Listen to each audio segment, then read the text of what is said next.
Succes, fără transpirația care îl aduce în ființă, nu se poate. Fără brațe care ridică, picioare care aleargă, minți care chibzuiesc și inimi care bat, ochi care caută și suflete care cred cu adevărat. Succesul cere curajul eșecului, optimismul de a o lua de la capăt și determinarea de a persevera chiar și în penumbra zilelor sterile. În spatele fiecărui produs și a oricărui serviciu stau echipe dedicate de eroi, uniți în pasiunea lor de a aduce simplitate și focalizare pe o mai bună zi pentru celălalt.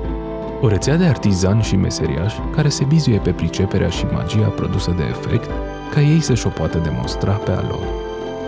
Serviciile noastre expun cu claritate amenințările la adresa afacerilor, asigură coordonarea totală cerută de logistica lumii moderne, protejează rețelele organizaționale împotriva atacurilor cibernetice devastatoare și oferă armonizare între infrastructuri disparate și haotice.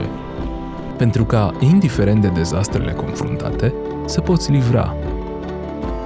Succesul nu este un lucru de la sine înțeles. Succesul este eficacitatea acelor eroi aflați în spatele scenei care lucrează foalele, ung rotițele și construiesc șinele pe care se poate avânta societatea noastră către viitor. Comunicarea este partea integrantă a naturii umane. Optimizarea, parte din natura organizației noastre. Succesul este un efect. E ceea ce livrăm noi cu consecvență.